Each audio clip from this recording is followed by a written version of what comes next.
Quiero agradecer al Ateneo de Cáceres y al Colegio de Arquitectos cedernos una vez más este espléndido salón y, sobre todo, quiero agradecer a quienes van a protagonizar los diálogos, a Diego Hidalgo de Messoa, que, a pesar de la agenda que tiene y de que lo hemos llamado hace escasamente 20 días, dijo que, como me comentaba ahora, que venir a Extremadura era un placer y que, a pesar de que ha venido de Barcelona hasta mañana vuelve a volar, etcétera, que estaría con nosotros.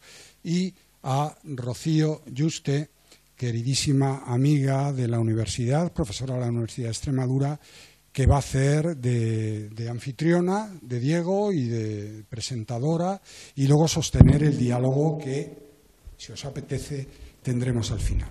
El tema que hemos propuesto, menores y tecnología, educar en un mundo hiperconectado, pensamos que era, junto a algo de lo que Diego sabe mucho, que es la famosa inteligencia artificial, creemos que es algo que nos está ya haciendo cosquillas en los pies a todos y que pensamos que es algo pasajero, pero me temo que es algo que va a ir subiendo poco a poco hasta nuestras cabezas.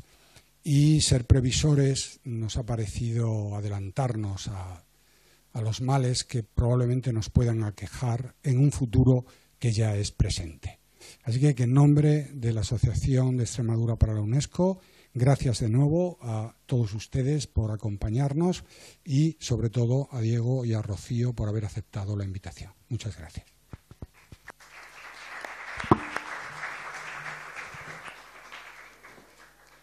Muchas gracias, José Luis. Buenas tardes a todo el mundo. Es un placer, la verdad, ver tanta gente en la sala. Evidentemente es un tema que nos preocupa y es un tema del que tenemos que pensar. He preparado una breve introducción antes de presentar a Diego para empezar ya a pensar y a darle vueltas a los temas de los que vamos a hablar hoy y que nos puedan servir para ese debate, para ese diálogo que estamos intentando construir. Bueno, sin duda, una de las características principales que describe y define nuestra era es la hiperconexión. La experiencia de la pandemia, los conflictos bélicos que asolan muchos lugares del planeta, la migración forzada o el cambio climático nos recuerdan no solo que estamos hiperconectados, sino que además somos interdependientes. La tecnología digital no solo ha transformado cómo nos comunicamos, trabajamos y aprendemos, sino también cómo nos percibimos como sociedad. Es evidente también que vivimos momentos de una inmensa polarización social, alimentada por algoritmos que priorizan la confrontación, donde todo es blanco o negro, donde la crítica o el elogio, por ejemplo, te sitúan irremediablemente en una orilla o en otra, donde eres de la revuelta o del hormiguero. Y no solo donde eres, sino donde nos obligan y nos fuerzan a que seamos de unos o de otros. Esta misma mañana leía un artículo científico, del que además creo que el País ha hecho eco, el diario El País ha hecho eco, de autores de varios países europeos que afirmaban que los modelos de inteligencia artificial generativa muestran políticas ideológicas. Los modelos de OpenAI muestran posturas más conservadoras frente a Gemini de Google, que muestra una fuerte preferencia por la justicia social o la inclusividad. En definitiva, concluía este artículo científico, cada modelo refleja las opiniones de sus creadores. Publicaba el Roto hace ya algunos años, en el diario El País también, diario que acabo de mencionar, lo que él consideraba un breve tratado de filosofía que definía estos tiempos. En una viñeta aparecía únicamente un personaje perplejo, con la frente dividida en dos partes. En una parte ponía me gusta y en la otra no me gusta. Gracias, o quizás mejor dicho, como consecuencia de la presión de las redes sociales, como modelo de comunicación social, todo se ha reducido a eso, me gusta o no me gusta. Así, nuestra realidad social se plantea hoy unos desafíos éticos y educativos de una trascendental magnitud. El capitalismo digital y de vigilancia, en el que podemos encontrar la tecnoeducación, que seguro vamos a abordar ahora con Diego, con su lógica de consumo exacerbado, convierte datos en moneda de cambio. Monetización lo llaman ahora. Nuestros menores crecen hoy en un entorno donde su atención, sus decisiones e incluso su identidad están influenciados por un sistema que privilegia el beneficio económico sobre el bienestar colectivo. Y es aquí donde surgen preguntas para las que debemos tener respuestas concretas y colectivas. Yo las lanzo y luego las vamos comentando también, una vez que Diego nos dé sus aportaciones. ¿Debemos exigir a las empresas tecnológicas un cambio en el modo de producción, modificando nuestra propia forma de consumo? ¿Tenemos todos los ciudadanos las mismas oportunidades para modificar nuestras formas de consumir? ¿Debemos ser sujetos activos, autónomos o sujetos conformados, heterónomos? ¿Debemos regular el acceso al aparato, es decir, al smartphone, o el acceso a las apps, es decir, las redes sociales? Y es así, en el marco educativo, donde las preguntas generan aún más interrogantes. ¿Cómo educamos a las nuevas generaciones para que sean conscientes de los sesgos inherentes a las tecnologías? ¿Cómo promovemos un uso responsable y ético de la tecnología en un mundo donde la inmediatez y el consumo parecen ser las únicas reglas del juego? ¿Cómo educamos a niños y adolescentes para que sean ciudadanos capaces de conocer y comprender el mundo y no solo de tener información sobre él? ¿Debemos apostar por prohibir la tecnología en los centros educativos o son posibles otros modelos donde la pedagogía y la didáctica se apoyen en la tecnología y no al contrario?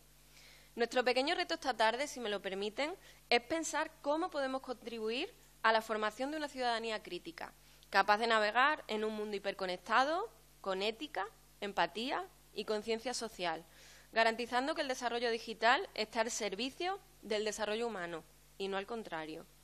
Y precisamente para esto, para hacernos pensar sobre estas cuestiones, contamos hoy con la presencia de Diego Hidalgo. No me atrevo con el apellido en francés, Diego. Al que podría presentar como emprendedor, autor, diplomático, activista y mago, si han oído bien, y mago. Pero sobre todo con alguien comprometido con la promoción de una tecnología más alineada con los intereses humanos. Nació en París en 1983, Diego ha cursado estudios en prestigiosas instituciones como el University College London o la Universidad de Bolonia. Tras su paso por la Fundación Clinton en Nueva York, fundó varias empresas. Amovens, la primera plataforma de coche compartido en España, que hoy cuenta con más de 2 millones de usuarios, Pontejo, dedicada a la restauración de edificios antiguos, y Balanceword, fondo que invierte en empresas sociales.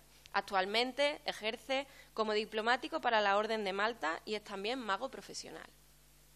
Máster en Sociología por la Universidad de Cambridge, donde realizó uno de los primeros estudios académicos sobre el impacto de Facebook en las relaciones humanas, en 2007. Y también máster en Relaciones Internacionales del Instituto de Estudios Políticos de París, en donde previamente estudió filosofía, política y economía. Es un autor pionero en el estudio de la influencia social de la tecnología digital. Diego es autor de libros como Anestesiados, La humanidad bajo el imperio de la tecnología, en 2022, y de Retomar el control, 50 reflexiones para repensar nuestro futuro digital, en 2024. Así como de numerosas publicaciones sobre la compleja relación entre el ser humano y la tecnología. También es impulsor del Manifiesto OFF y coordinador de la Comisión de Impacto de la Fundación Hermes, dedicada a la defensa de los derechos digitales. Pues, Diego, somos todos tuyos y esperando disfrutar mucho de tus palabras. Muchas gracias. Muchas gracias. Vamos a bajar un poco el volumen. Bueno, muchísimas gracias al Centro UNESCO, al Ateneo de Cáceres por acoger esta ponencia y a ti, Rocío, por esta generosa presentación. Quizás para entrar en materia en esta reflexión sobre el impacto de la tecnología con especial enfoque en la educación y en los menores, es que esto no es la... Espera, ya, solo hacer así. Vamos a empezar así. Quería compartir con vosotros esta cita de una socióloga muy conocida del MIT en Estados Unidos, que hace unos años dijo: todo esto ocurrió a plena luz del día, pero no quisimos mirar. Hemos tenido una historia de amor con la tecnología que nos parecía mágica. Y como ocurre con un gran truco de magia, funcionó porque iba atrayendo nuestra atención para que no nos fijáramos en lo que estaba ocurriendo. Y como acaba de comentar Rocío, en realidad mi primer oficio en este mundo ha sido el de mago. Y generalmente los primeros oficios marcan uno para toda su vida. Y quizás por esto, a mí estas analogías que a veces vemos entre, por un lado, el ilusionismo, la magia, y la tecnología digital me parecen muchas veces muy relevantes, ¿no? Y como os decía, como soy mago, ya que luego me vais a tener que escuchar durante unos cuantos minutos, os propongo que empecemos con un pequeño experimento. Sabéis que los magos siempre llevan consigo una baraja de cartas, ¿no?, que llevo aquí. Lo que vamos a hacer en este experimento es que voy a pedir a unas personas del público que, por favor, muy bien, elijan una carta, pero en vez de hacerlo como siempre con las manos, eligiendo así, quiero que la elijan con la mente, ¿vale? Y además quiero que lo hagan de una forma especial, quiero que saquen, voy a pasar delante de cada uno de vosotros y quiero que saquen una especie de fotografía mental de una carta que tengan en su campo de vista en el momento en el que paso y me detengo delante de una persona. Y que recuerden muy bien el palo, sin confundirse entre tréboles y picas, corazones y rombos, y la cara o el número de la carta. Primero, quizás que una persona mire, o un par de personas, para que no tenga cómplices, se aseguren de que todas las cartas son distintas. Mire, si puede, por favor, sacar esta fotografía mental muy breve. ¿Está lista? ¿Ya está? ¿Sí? Perfecto. Pues vamos a seguir un poco por aquí. Si puede elegir una carta, está lista. Fíjese bien, saque una fotografía mental de una carta de la baraja. ¿Ya está? ¿Sí? Perfecto. Vamos a seguir por aquí. Perdón, si me permite. ¿Estás listo? ¿Sí? A ver. ¿Ya está? Perfecto. Muy bien. Y vamos a seguir por detrás. Esto durará un minuto más, si me permite. A ver, 1, 2, 3. ¿Ya está? Perfecto. Y un par de personas más. ¿Ya la tiene? ¿Sí? Perfecto, muy bien. Pues si estas personas que han elegido una carta se pueden poner de pie, por favor, y mirar en mi dirección, y ahí es donde vamos a proceder al experimento. Tienen que mantener los ojos bien abiertos, mirar hacia mí, y yo lo que veo aquí es un 8 de rombos, un 7 de picas, un 3 de rombos, un 2 de picas, una reina de corazones. Si han escuchado el nombre de su carta, se pueden sentar. Muchas gracias.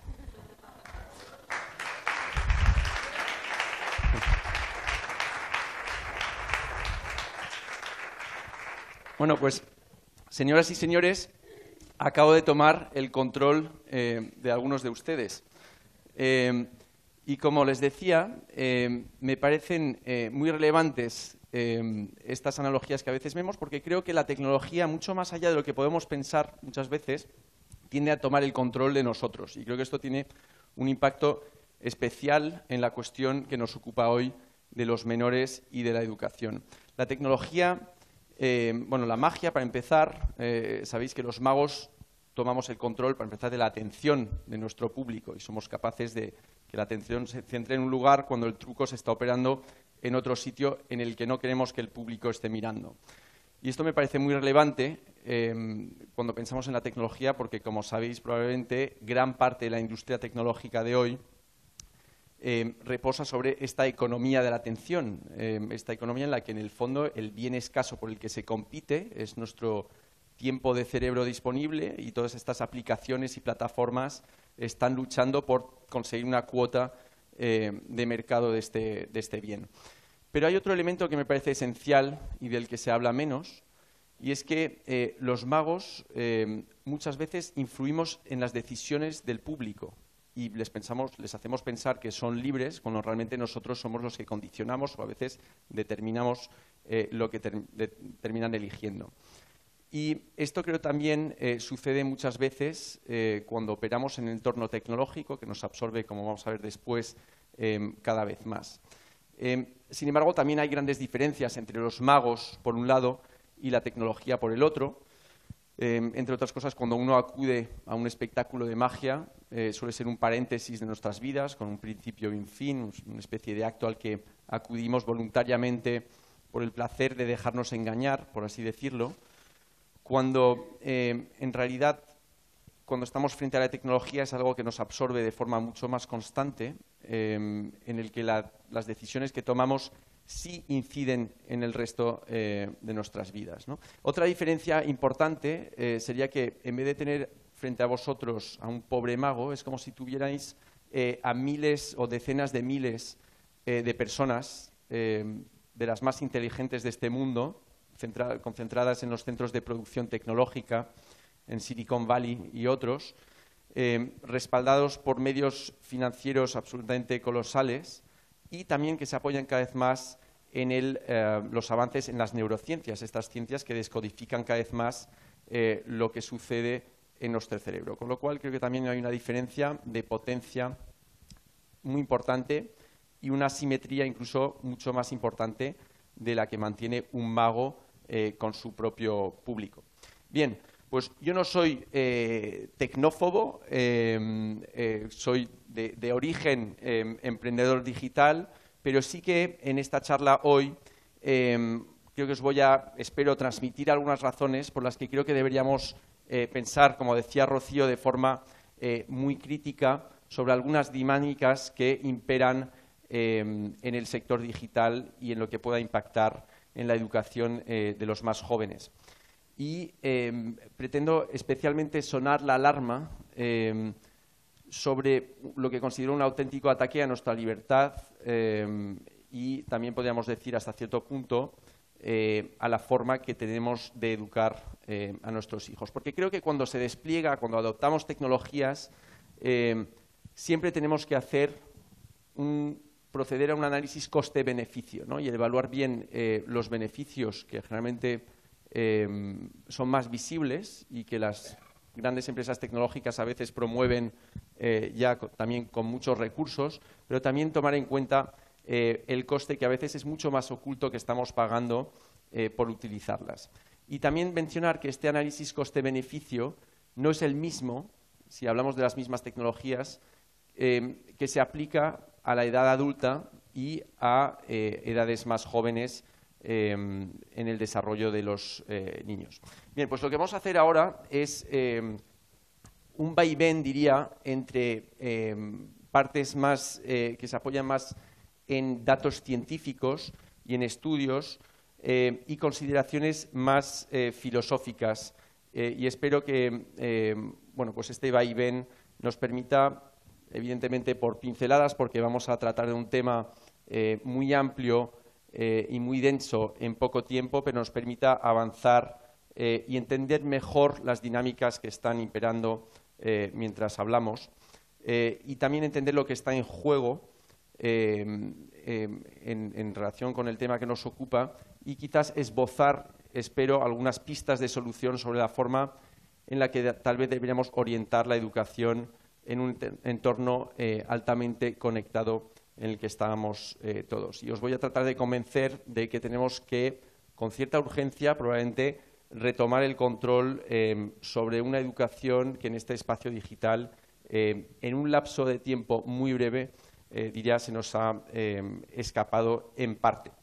Entonces, vamos a proceder a este análisis en 4 partes. Esto funciona, es un poco lento, perdón. Y la primera que quería abordar con vosotros tiene que ver pues con una especie de panorama de lo que está sucediendo en los últimos 12, 15 años en términos de salud mental, de hábitos y de cognición, y vamos a tratar de analizar estos datos por pinceladas, como decía. Bien, pues realmente lo que llama muchísimo la atención en este periodo muy breve, esencialmente desde principios de la década 2010, es que observamos un deterioro muy profundo de la salud mental de la población en general, pero especialmente de los jóvenes. Y esto en distintas geografías que vamos a recorrer juntos. Si preguntamos, por ejemplo, a adolescentes en el mundo anglosajón si le encuentran, tienen un sentimiento de disfrutar, una sensación de disfrutar la vida tanto como los demás, vemos que los que dicen que no, pues más o menos en chicos y chicas su proporción se ha duplicado nada más en esta década 2010. los jóvenes se sienten también generalmente mucho más preocupados y los síntomas de depresión en su conjunto pues prácticamente se han multiplicado por 2 nada más durante esta década. En España, según un estudio publicado este año por una organización que se llama Cyber Guardians, que no hemos visto, pero que os iba a proyectar, parece que hay un problema con esta curva anterior, pero no sé dónde volvemos hacia atrás. Sí, no sé si hay que lanzar de alguna manera este vídeo. Pero bueno, en España, según este estudio, no pasa nada. Os lo describo, aunque la curva es visualmente muy impresionante. Lo que venía a decir esta curva es que entre el año 97, que no aparece en la curva, y en el año 2020-21, ha habido un aumento del 300% de los problemas de salud mental diagnosticados en menores de 20 años. Pero en realidad esta curva se mantiene bastante plana entre finales de los años 90 y principios de la década 2010, con lo cual casi todo este aumento de lo que os he hablado del 300% se produce a partir incluso del año 2012. Si miramos, sigo con este panorama, los problemas de salud mental en estudiantes un poco más mayores que los adolescentes, pues vemos como la ansiedad, esta vez vuelvo a países anglosajones, también ha aumentado un 134%, es decir, que se ha multiplicado por más de 2, pero también vemos que hay otros trastornos que a lo mejor afectan a una parte menor de la población, pero que se han incrementado de forma muy brutal, entre ellos la anorexia, ¿no?, que se ha duplicado durante, en este caso, finales de los años 2000 y finales de los años 2010. Aquí os iba a seguir con Francia.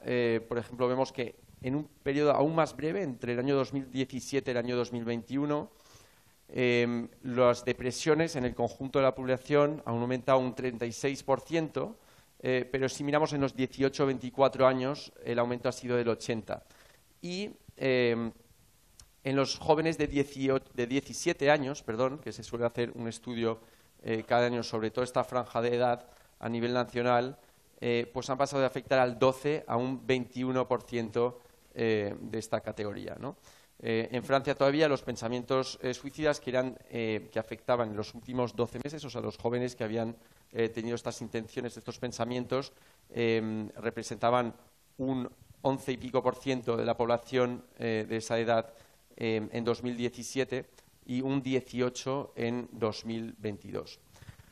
Un dato que me parece importante, que aquí vuelvo a Estados Unidos, tiene que ver con la proporción de adolescentes que no le encuentran un sentido a la vida y que representaban un 12,5%, o sea, un joven de cada 8 en el año 2012, y pasa a ser más de un 30% de las chicas y más de un 20% de los chicos menos de una década más tarde.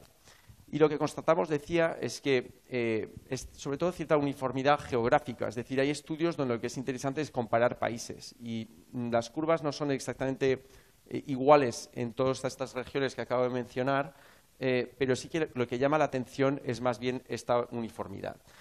Si miramos, por ejemplo, en el sur de Europa, por el medio de Europa, por el norte de Europa, en distintos sitios, pues vemos cómo estas curvas a veces empiezan en un nivel u otro, pero este aumento al menos es muy similar.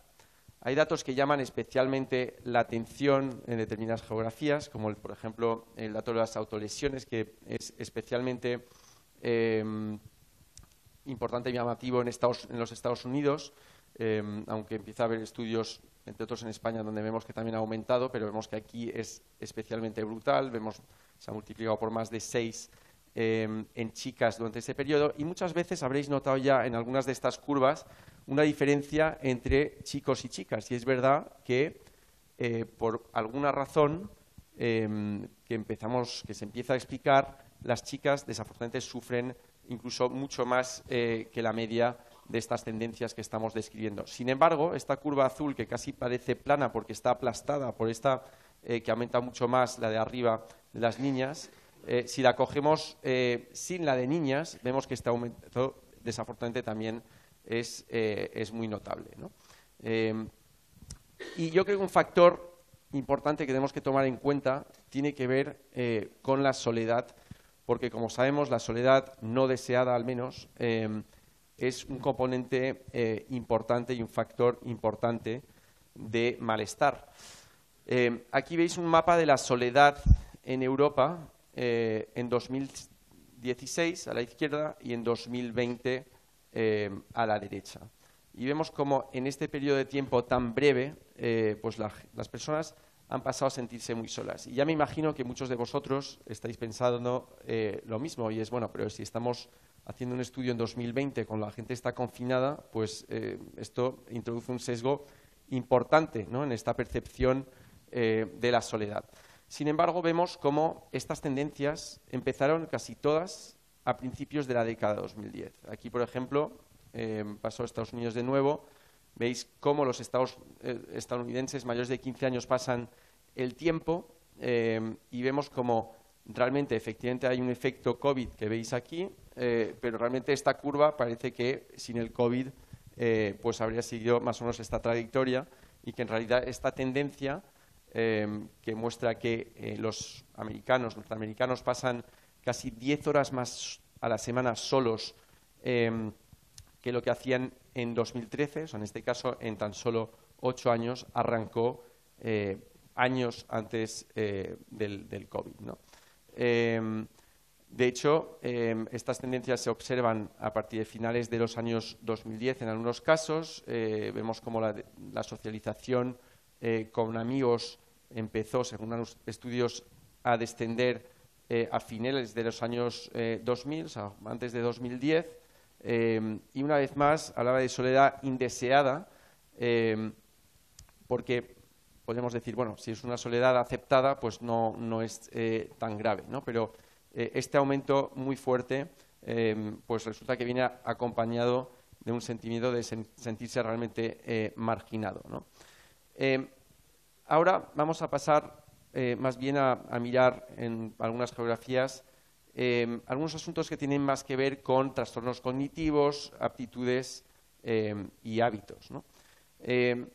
Y una vez más, lo que quiero ilustrar con estas estadísticas es la velocidad con la que se ha producido este cambio. Aquí estamos en Francia, por ejemplo, vemos como entre el año 2010 y el año 2018 pues los trastornos intelectuales y cognitivos, psíquicos y la lengua del habla han aumentado de forma vertiginosa, mientras que otros se han mantenido mucho más estables, ¿no? Y volveremos sobre esta diferencia un poco más en adelante. Hablaba de hábitos, por ejemplo, hábitos que han cambiado muy deprisa.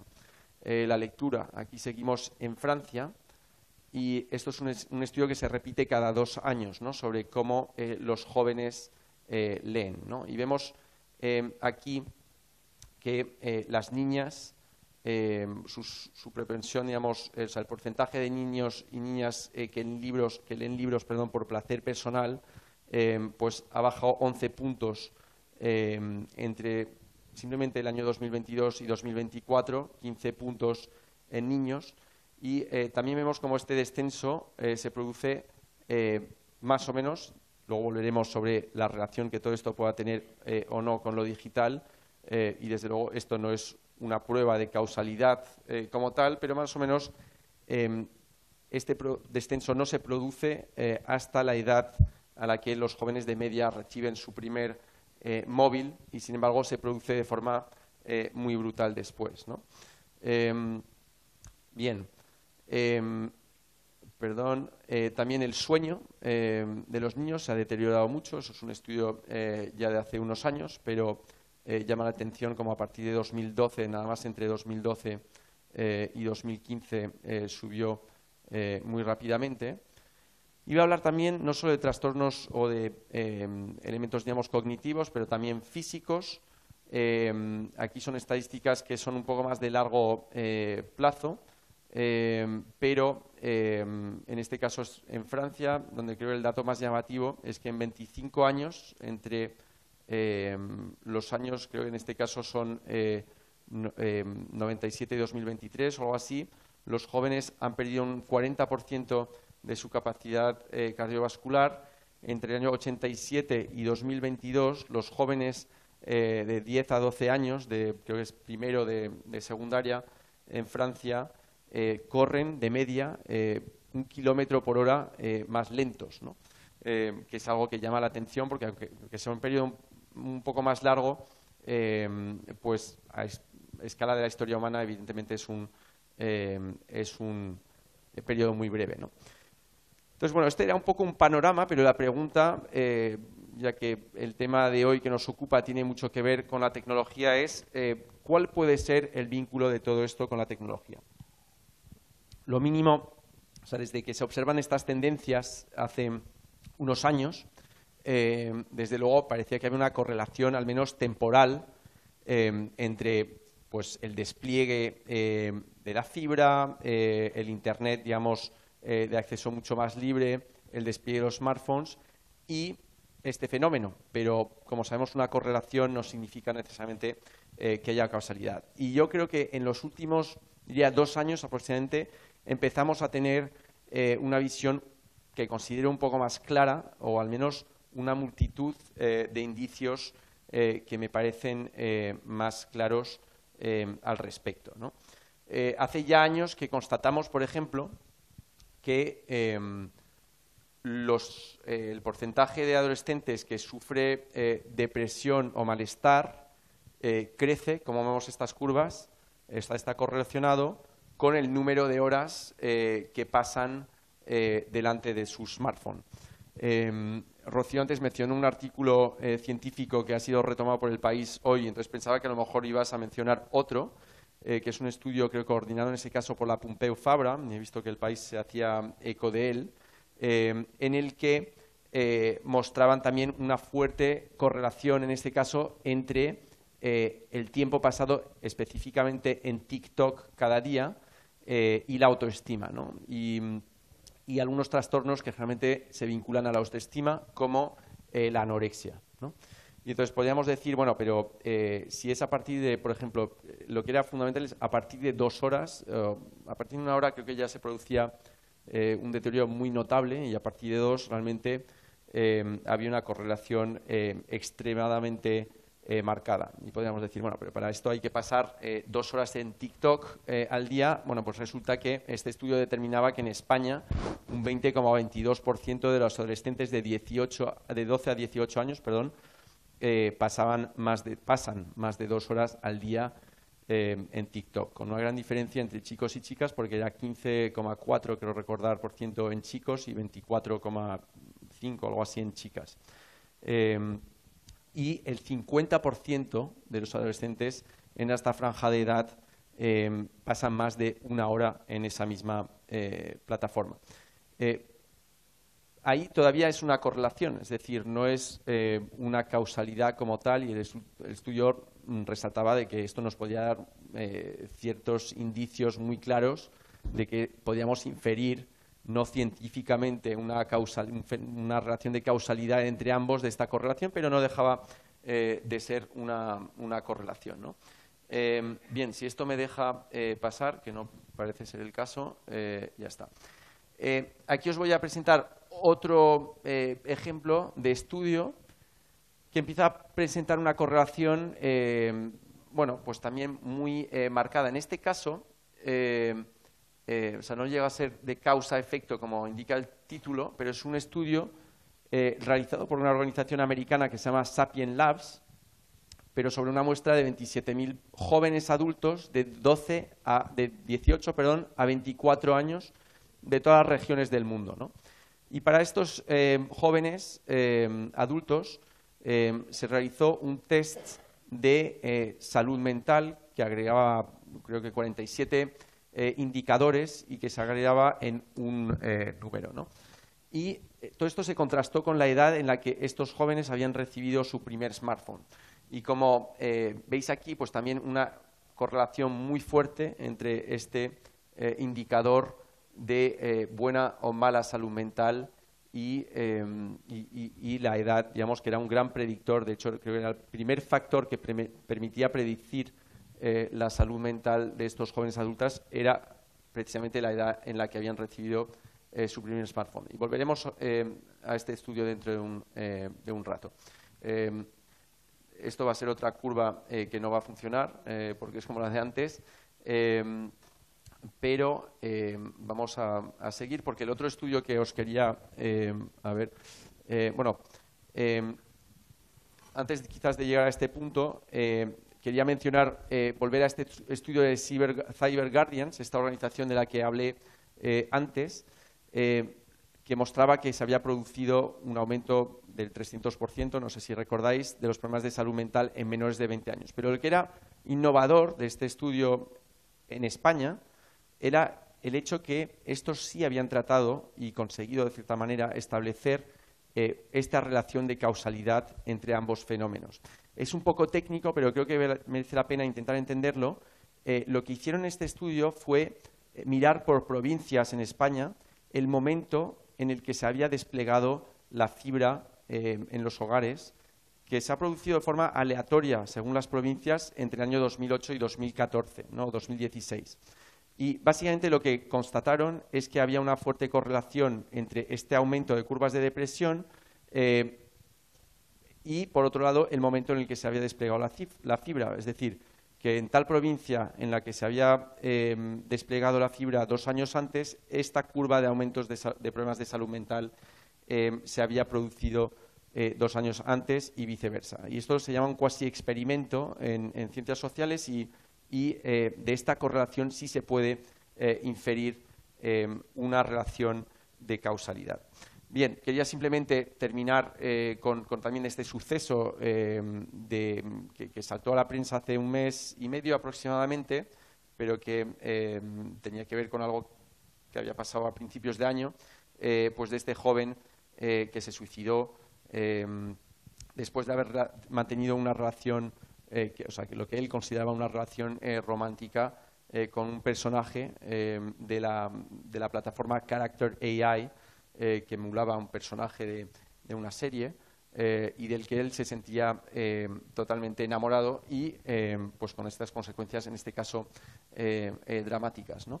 Y si termino con esto, es que estos casos pueden parecer la punta del iceberg, pero también estamos en un periodo muy inicial de interacción masiva con la inteligencia artificial y, como veis, aunque sea quizás la punta del iceberg, se apoya, digamos, en realidad con una base social muy importante y nada anecdótica, ¿no?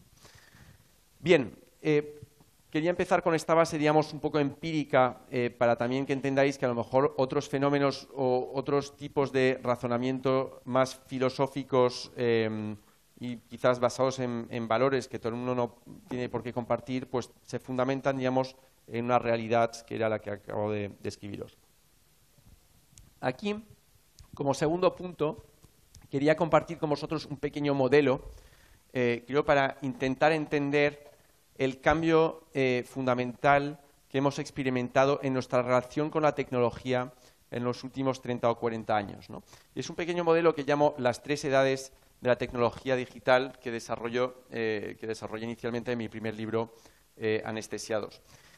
Y estas 3 edades de la tecnología digital se basan en una analogía con los 3 estados de la materia: el estado sólido, líquido y gaseoso. Creo que primero hemos conocido una edad de la tecnología digital sólida. Los sólidos, como sabéis, tienen un volumen y una forma propia. Se pueden dejar en una superficie, aunque sean demasiado pesados, pues uno se puede acercar o alejar de este objeto según su propia voluntad, ¿no? También, si pensamos en el hecho de absorber, ingerir sólidos, el acto de comer, básicamente, es un acto que se reproduce generalmente 3, quizás 4 veces al día y que define en gran parte el momento en el que nos encontramos. Si un amigo me llama y me pregunta lo que estoy haciendo cuando estoy comiendo, probablemente le conteste estoy comiendo, ¿no? Y creo que todo esto puede recordarnos la relación que teníamos con los ordenadores personales, que serían el paradigma de esta tecnología digital que llamo sólida. Unos dispositivos que encendíamos cuando teníamos un uso en mente, simplifico un poco a efectos de este modelo, pero que encendíamos con un uso predeterminado en mente, pasamos tiempo con ellos para realizar esta acción para que lo hemos encendido y cuando este uso había terminado, pues generalmente lo apagábamos, ¿no? Y este uso que teníamos de este dispositivo definía en gran parte el momento en el que nos encontrábamos. Y creo que a partir del año 2007 hemos empezado a observar un fenómeno que podríamos llamar de fusión de la tecnología digital. Elijo el año 2007 de forma artificial, evidentemente, a efectos de este modelo, porque evidentemente es un continuum, ¿no? Pero lo he elegido porque es el año en el que sale el primer iPhone, aunque habréis visto que muchas veces en el año 2007 o 2012 marca un cambio de tendencias bastante importantes con una realidad, digamos, empírica abundante. Los líquidos siguen teniendo un volumen propio, pero en una forma propia, son más difíciles de controlar. Si vierto un líquido en una superficie, no voy a poder predecir exactamente en qué dirección va. Si pienso en el hecho de beber, es un acto que se reproduce decenas de veces al día y que no define tanto el momento en el que me encuentro. Creo que todo esto nos puede recordar mucho la relación que mantenemos con los smartphones, que según los últimos estudios usamos unas 150 veces al día o más, aunque a veces es una especie de flujo constante y cuesta decir precisamente cuántas veces lo usamos, porque los usamos todo el tiempo.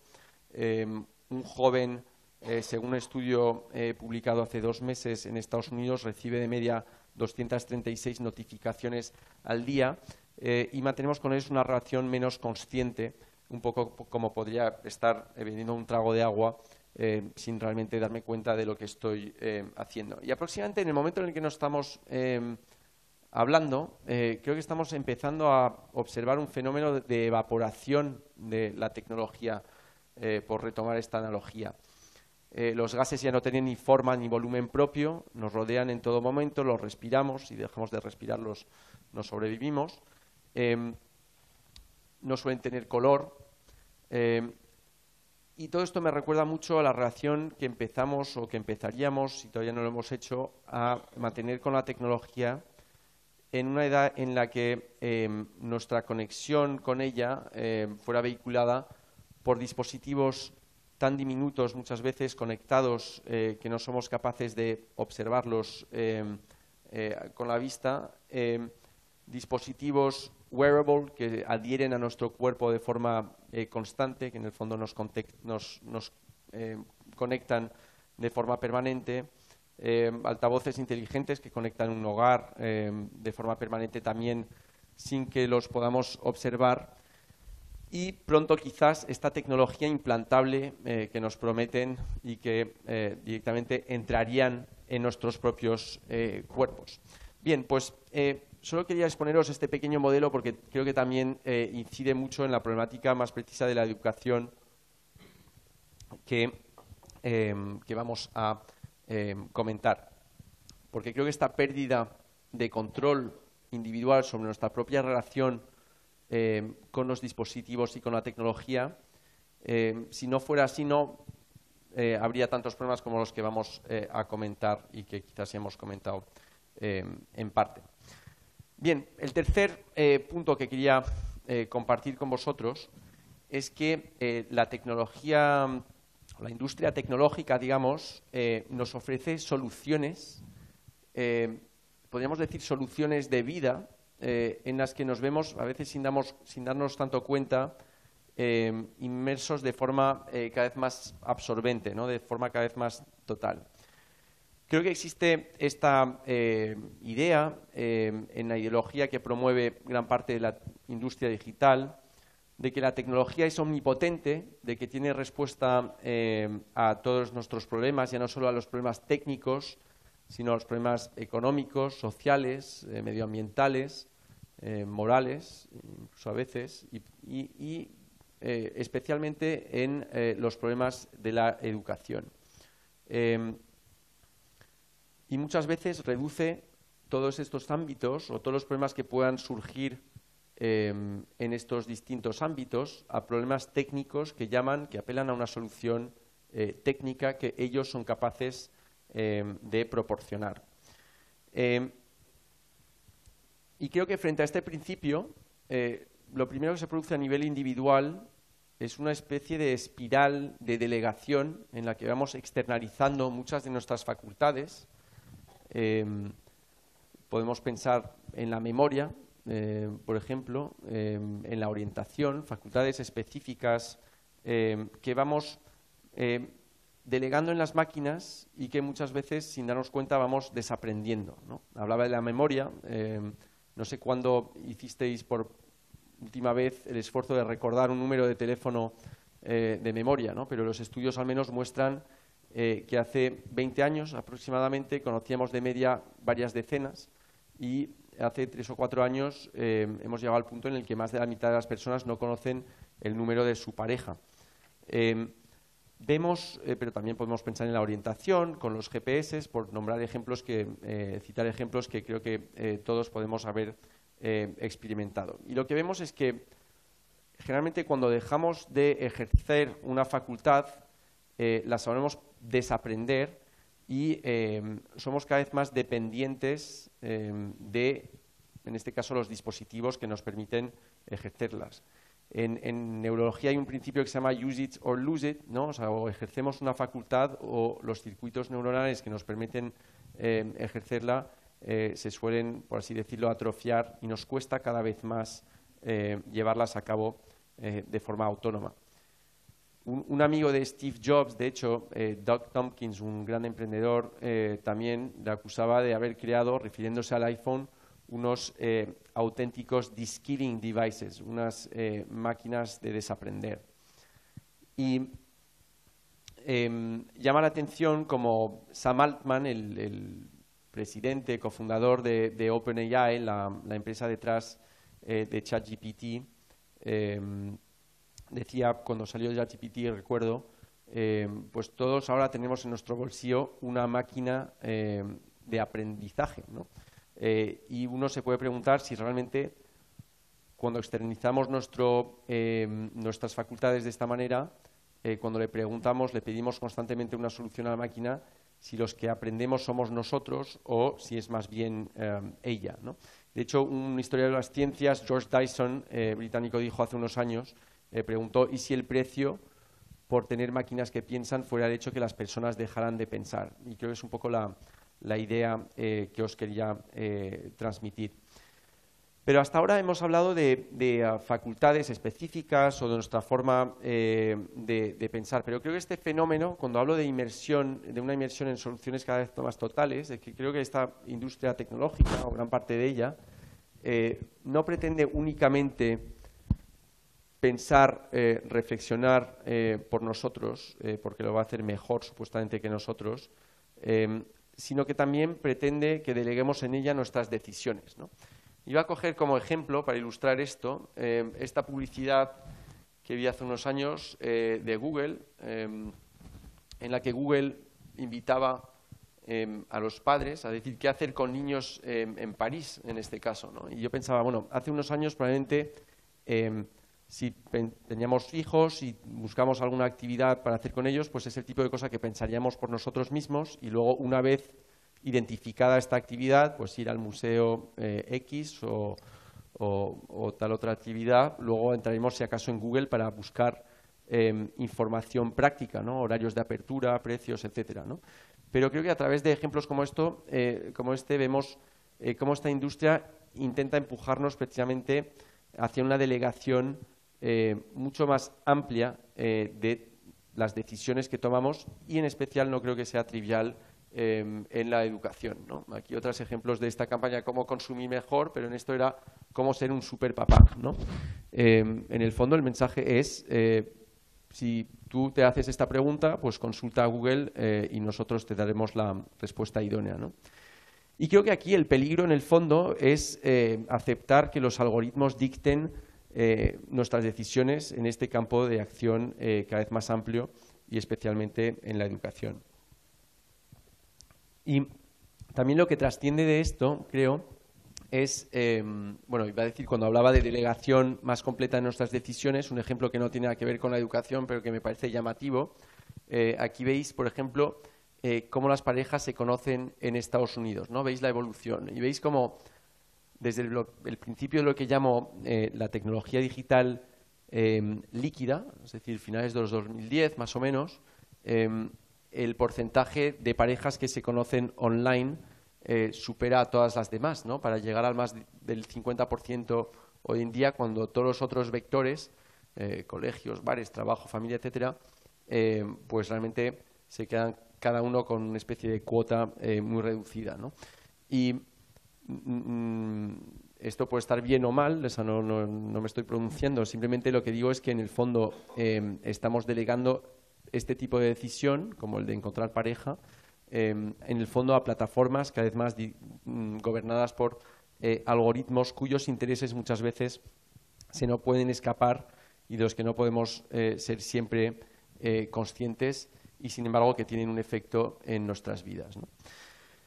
Para terminar este punto, lo que quería comentar es que, en el fondo, si aceptamos este paradigma y esta dirección en la que nos empuja cada vez más la tecnología, aceptamos un paradigma en el que el valor supremo, podríamos decir, sino el valor único, es la eficiencia, ¿no? Y lo aceptamos de forma paulatina, de tal manera que no siempre nos damos cuenta. Y yo creo que uno de los problemas importantes que tenemos los seres humanos es que somos seres efectivamente muy imperfectos, ¿no? Y esta ideología lo que nos invita a pensar es que en el fondo la tecnología puede hacer las cosas mucho mejor que nosotros, hasta tal punto que creo que nos intenta convencer de que somos de cierta manera obsoletos. Y esto nos invita, digamos, a una relegación del ser humano a un segundo plano si analizamos, si aceptamos más bien este paradigma, ¿no? Y en realidad esta problemática la vemos muchas veces en la prensa o en las conversaciones, pero sobre todo en la esfera laboral o en la esfera económica. Seguro que habéis visto muchos artículos, titulares sobre si los robots nos van a reemplazar, pero curiosamente lo centramos muchas veces en el campo del trabajo, es decir, pues sobre todo desde esta ola de inteligencia artificial generativa en la que observamos que la tecnología no solo permite reemplazar trabajo formal, digamos, de menor valor añadido, sino también el que consideramos que estaba un poco inmune a todos estos cambios, trabajos intelectuales, trabajos de médico, de abogado, y que muchas veces ahora vemos que pues tal vez una máquina parece que los podría llevar a cabo. Pero pensemos en el tema que nos ocupa hoy de la educación, ¿no? Si aceptamos este paradigma de que lo que cuenta en el fondo es ser más eficientes, obtener un resultado mejor por menos recursos, si a mí me dijeran, por ejemplo, que un robot padre va a educar a mis hijos de forma más eficiente, o si a un profesor le dice, mira, es que este robot, esta IA, puede educar a tus alumnos de forma más eficiente, esto significaría que por el amor a nuestros hijos o por el bien de nuestros alumnos tenemos que aceptar precisamente estos segundos roles, o a lo mejor deberíamos indagar un poco más y pensar por qué, a pesar de toda esta imperfección, pues vale la pena mantener, digamos, un papel más predominante, digamos, para el ser humano, ¿no? Y otro punto que quiero comentar es que muchas veces este paradigma de la eficiencia, en el fondo, lo que nos invita a hacer es llegar desde un punto A a un punto B de la forma óptima, ¿no? Un poco como en un trayecto de Google Maps, donde realmente tú dices, estoy aquí, quiero ir aquí, y elige el camino por mí más eficiente, ¿no? Pero el problema es que muchas veces, y sin que seamos necesariamente conscientes en el momento, el camino es más importante en realidad que el objetivo, ¿no? Y en realidad cuando miramos muchas experiencias vitales, pues nos damos cuenta de que así es. Y creo que eso es muy importante, en especial en el aprendizaje, ¿no? En el que muchas veces además el camino, estamos hablando de caminos de muchos años, en el que sería muy reduccionista, pues por ejemplo, aceptar que en el fondo, en todo este camino de la educación escolar, lo podemos reducir a la nota que se obtenga en el bachiller, por ejemplo, ¿no? Porque en realidad nos construimos durante todo este camino. Y voy a coger un ejemplo concreto para concluir esta parte, que sería el de un aprendizaje de un idioma, ¿no? El aprendizaje de un idioma es muy tedioso, es un camino muy largo. No sé, si lo hacemos de forma intensa, pues si el objetivo, si este punto B al que queremos llegar partiendo de nada es de verdad poder comunicarnos con un interlocutor en su propio idioma, pues es algo que a lo mejor dura, no sé, 8 años, 10 años, con muchas horas a la semana, ¿no? Pero es que en el fondo, entonces ahí podemos decir, bueno, claro, la tecnología compite de forma, si lo reducimos todo a eficiencia y tomamos en cuenta los traductores simultáneos, las plataformas que permiten traducir un texto en el instante, ¿realmente vale la pena invertir tanto tiempo en este proceso tan tedioso de aprendizaje? Están hablando de, por ejemplo, además no solo tenerlo en pantalla, sino también pues tener asistentes vocales y que con algún tipo de dispositivo en el oído, y también a veces hablan de gafas de realidad aumentada que nos permitirían ver a nuestro interlocutor chino, por ejemplo, o sea, no solo escucharle en español, sino verle mover sus labios de tal manera que pensáramos que está hablando español, ¿no? Decimos, bueno, es que esto es mucho más eficiente, ¿no?, que pasar muchos años aprendiendo un idioma, ¿no? Pero claro, esto quiere decir que este camino podemos olvidarnos de él y aceptar este solucionismo tecnológico del que hablaba, porque es que en realidad, evidentemente, aprender un idioma es mucho más, ¿no?, que llegar a este punto B, es acercarse a otra cultura, acercarse a otra forma de pensar, ejercitar nuestra mente de forma más poética. Quizás escuchaba hace poco un psiquiatra y neurólogo francés muy conocido, Raphael Gallard, que contaba la experiencia que había sentido la primera vez que había soñado en otro idioma, ¿no? Y termino con este punto, esta tercera gran reflexión, digamos, sobre la eficiencia y estas soluciones tecnológicas que nos proponen cada vez más para resolver cualquier problema, diciendo que en el campo de la educación, creo que sobre todo uno de los grandes retos que vamos a afrontar pues es el de la motivación, ¿no? Cómo sacar suficiente energía, recursos económicos, entre otros, pero recursos también personales, y la motivación suficiente si acostumbramos a una generación, y nos acostumbramos de paso, pero acostumbramos a una nueva generación desde una temprana edad a solicitar a las máquinas, digamos, para resolver problemas en su lugar, en vez de esforzarse mínimamente, digamos, en hacerlo de forma más autónoma, ¿no? Bien, pues llego a mi última parte, que tiene que ver precisamente con este reto, después de haber sentado un poco todas estas bases, de educar en un mundo hiperconectado, ¿no? Y una vez más aquí, pues evidentemente voy a poder hacerlo solo en el tiempo que tenemos por pinceladas, ¿no? Quería simplemente empezar con esta cita de Catherine Lecuyer, una doctora en psicología y en educación, que tal vez conozcáis por sus libros Educar en el asombro, Educar en la realidad, que dice: la mejor preparación al mundo online es el mundo real, ¿no? Y empiezo con esto simplemente para deciros que lo que os voy a tratar de argumentar no es que hay que rechazar como tal el mundo digital necesariamente, pero primero de todo hay que enfrentarnos quizás con la realidad sin un a priori optimista o pesimista, pero ser sensibles, digamos, a la realidad de lo que está sucediendo y a los datos que ya tenemos, y también simplemente transmitir, entre otras ideas, que incluso si el objetivo de todo esto fuera adaptar lo mejor posible a nuestros hijos para que saquen el mayor provecho de este mundo altamente conectado, pues no estoy convencido, al menos trataré de argumentaros lo contrario, que poniendo recursos tecnológicos a su disposición desde la más temprana edad vayamos a lograr este objetivo, ¿no?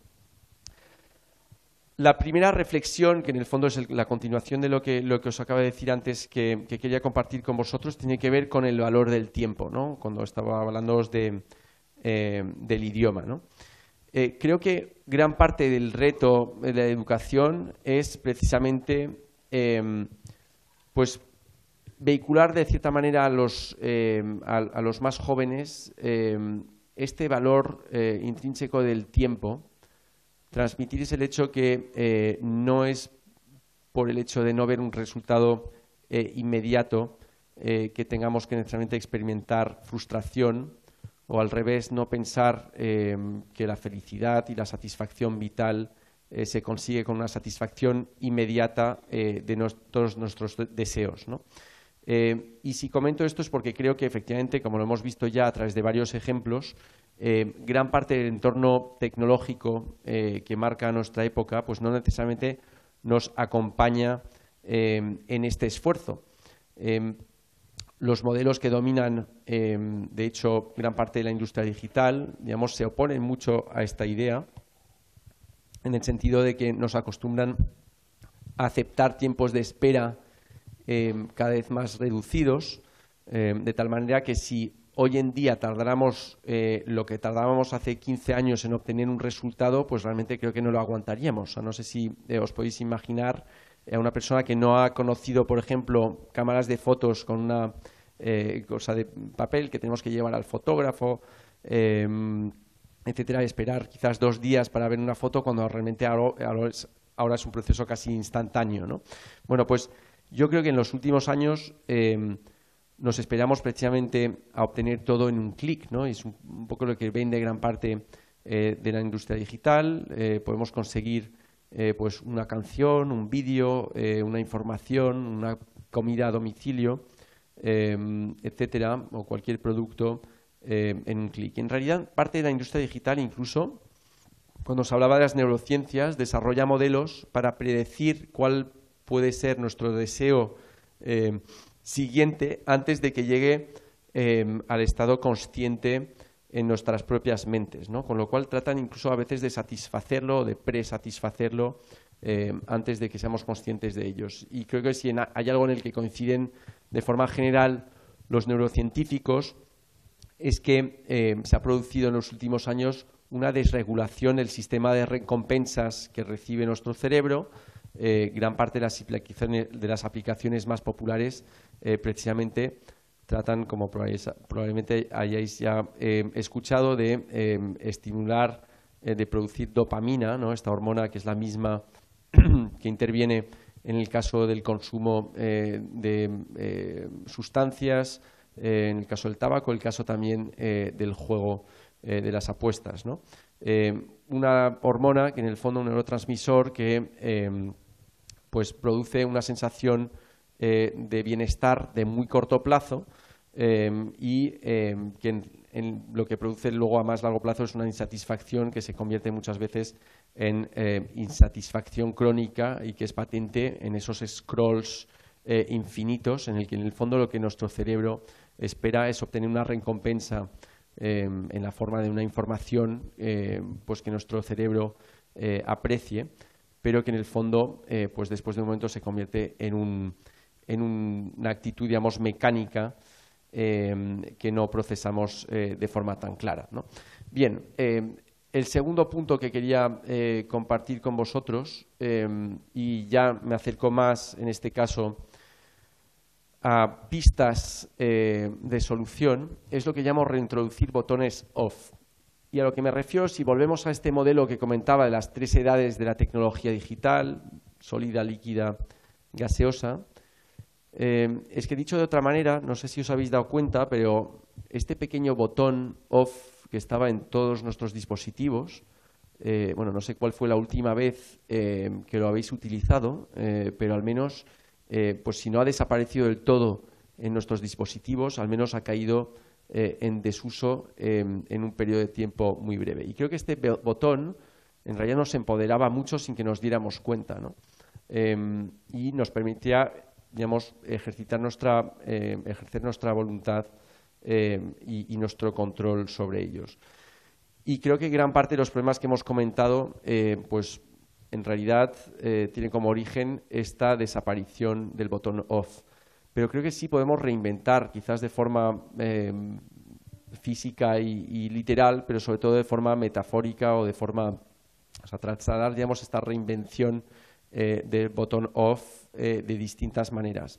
Creo que lo que tenemos que hacer, tanto a nivel personal como en la educación, es volver a establecer barreras, no barreras infranqueables que nos impidan utilizar las tecnologías, pero sí barreras que nos inviten a un uso más consciente de esta tecnología que nos rodea de forma cada vez más seguida y que tiende a absorbernos, ¿no? Cuando hablo de barreras temporales, limitar el tiempo que uno pasa y especialmente que los jóvenes pasan con dispositivos y conectados, barreras físicas, limitar también un perímetro tal vez dentro del hogar en el que no entre esta tecnología, volver a solidificarla un poco por retomar la metáfora. También podemos pensar en barreras situacionales. Creo que es fundamental, por ejemplo, que haya momentos compartidos con seres humanos sin intermediación, digamos, de la tecnología, como en las comidas, de forma paradigmática, y también barreras por edad. Existen distintos modelos, aunque unos son de hace unos años y creo que eran todavía demasiado laxos porque teníamos demasiada poca evidencia e información al respecto, ¿no? Bien, reintroducir botones off, en especial en la educación, aunque veremos luego que también es algo que no es fácil hacer de forma individual, porque en realidad estamos hablando de un contexto, evidentemente, incluso si hablamos de padres, pues evidentemente los niños se crían en un entorno muchísimo más amplio que simplemente el del hogar, ¿no? Y por esto creo que es muy importante tener acciones coordinadas, ¿no? Es decir, aquí no lo abordaremos tanto hoy quizás, pero creo que vamos a tener que legislar mucho más sobre estos temas. A lo mejor podemos hablarlo durante el debate después, pero a la espera de una legislación, si uno toma conciencia de lo que realmente está sucediendo y desde hace pocos años, pero si uno se da cuenta de la violencia de lo que está sucediendo, pues creo que esta toma de conciencia invita, para no tener que luchar de forma individual, que sabemos que es muy difícil, a una acción coordinada. Cuando hablo de acción coordinada, pues me refiero, por ejemplo, a que padres, tal y como promueve la asociación, no sé si tenéis en Cáceres aquí, la Asociación Adolescencia Libre de Móviles, pero que nació hace tan solo un año, quizás 14 meses, en Cataluña antes de expandirse por toda España. Poner los niños, en este caso, si sigo en el ejemplo del smartphone y de los niños, a la par, por así decirlo, porque evidentemente si nuestro niño de 10 años es el único en su clase en no tener un smartphone, es muy difícil no ceder ante la presión y no terminar dándoselo, porque nos da la sensación de que le vamos a excluir de un entorno en el que en el fondo se opera la sociabilidad, ¿no? Sin embargo, recordemos estas cifras antes sobre la soledad que hemos visto. Una de las grandes paradojas de esta ola de innovación es que nos han prometido una tecnología social que nos iba a conectar a unos con otros y que nos ha desunido de forma profunda, ¿no?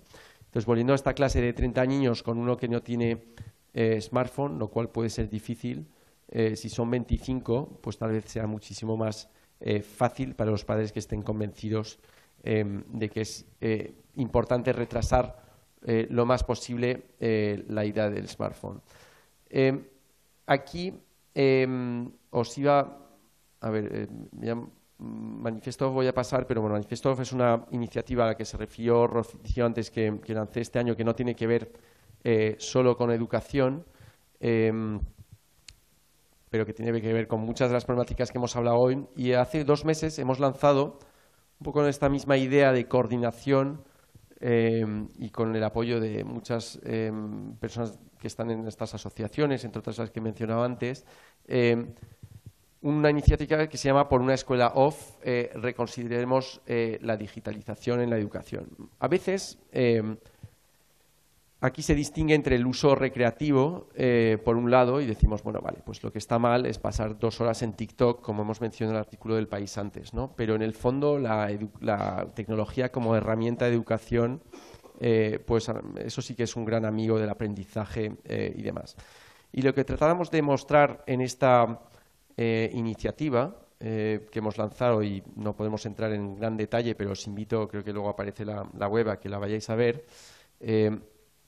Listamos en esta iniciativa, en la que hemos apoyado mucho, entre otras, Catherine de Cuillé, la que comenzaba antes. No, estas son las soluciones, pero iba a empezar con los problemas que listamos. No sé si puedo volver hacia atrás. Listamos los 12 problemas, que nos voy a citar uno tras otro, que en realidad existe en esta visión según la cual es positivo utilizar la tecnología desde la más temprana edad en el marco escolar. Si citaré 3 o 4, primero, una de ellas es que existen puentes evidentes y comprobados entre el uso de dispositivos para un uso académico y el uso recreativo, tanto que muchas veces los tablets, los iPads y de otros dispositivos que se llevan los niños a casa, pues son utilizados para otros fines, y estos otros fines sí que tienen una relación con el deterioro de la salud mental y otros fenómenos que hemos visto. Entre estos 12 puntos también insistimos en uno que me parece importante, que es la superioridad, y eso sí tenemos muchos estudios que lo demuestran, de la lectura en un soporte papel sobre la lectura en un soporte digital en términos de comprensión lectora y de aprendizaje. Y otro punto importante es la escritura a mano. Existe una conexión mano-cerebro que también los neurólogos han puesto en evidencia, y por ejemplo el impacto de escribir a mano sobre la memoria no tiene nada que ver con el hecho de escribir a través de un teclado o, de forma más evidente, dictárselo a un asistente de IA.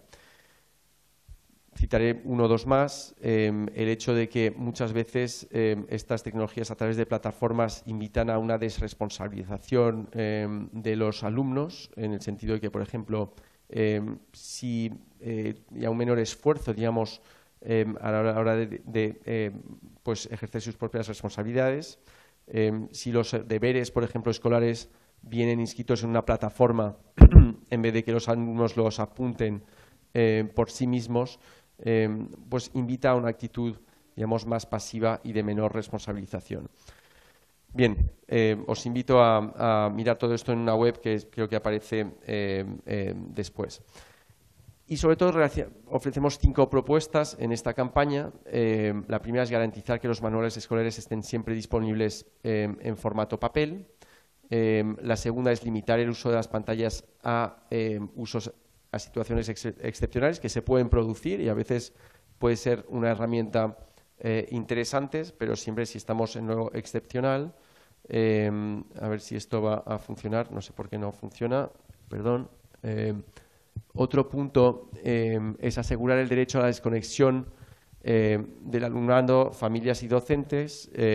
Eso quiere decir, entre otras cosas, garantizar que los deberes se puedan realizar siempre sin un dispositivo. El cuarto punto es hacer que lo digital sea un objeto y no un medio de estudio. Eso es un punto importante, es decir, no significa cortar a los jóvenes de la tecnología de forma integral. Se trata de hacer que la tecnología se estudie como tal, tanto desde un punto de vista de reflexionar, fomentar una reflexión sobre la tecnología, pero que no sea un medio constante, digamos, de estudio, ¿no? Y la quinta propuesta es ofrecer una alternativa sin pantallas, es decir, crear una clase mientras todas estas propuestas se vayan teniendo en cuenta para las familias que así lo deseen, ¿no? Y voy a terminar con este último punto en estas pistas de solución. Este último punto viene inspirado, entre otros, por un libro que ha salido este año y que ha sido muy difundido, digamos, en Estados Unidos, pero que llegó a España, donde también está teniendo mucha repercusión, con lo cual a lo mejor alguno de vosotros lo habéis leído. Un libro de Jonathan Haidt, un psicólogo americano, que se llama La generación ansiosa, ¿no? Y lo que viene a decir Haidt es que en el fondo se han producido dos fenómenos, ¿no?, en los últimos años. O sea, que a los niños se les ha dado una libertad casi total en el espacio digital, y que el espacio digital es un espacio en el que los padres no son suficientemente conscientes del riesgo que implica. Y por otro lado, curiosamente, una sobreprotección total de los niños en el espacio físico, donde al contrario los padres se imaginan de que el espacio físico, el mundo real, es mucho más peligroso de lo que realmente es, ¿no? En realidad, Heitmund muestra que, por ejemplo, el juego libre, sin supervisión, es esencial para la construcción psicológica, cognitiva, intelectual, social de los niños, también para la confianza en sí mismos y demás, ¿no? Y cuando pensamos en realidad, aquí salgo un poco de hate, pero es verdad que yo al menos en contextos personales he podido notar este incremento, por eso lo llamo padres ansiosos, niños ansiosos, de este uso de la tecnología también para controlar todas las variables de nuestras vidas que aplicamos muchas veces en nuestra relación con los niños, ¿no? Esta, por ejemplo, tendencia de utilizar unos trackers para geolocalizar a los niños de forma constante, esta necesidad de recibir fotos de forma constante cuando no estamos con ellos, y creo que todo esto nos da una ilusión de control en el momento, muy en el corto plazo, pero el precio que pagamos o que pagan nuestros hijos es mucho más alto de lo que pensamos, ¿no? Y aquí os iba... mira, aquí está todo lo... no, es que me estoy yendo hacia atrás, perdón, es que tengo un problema con la...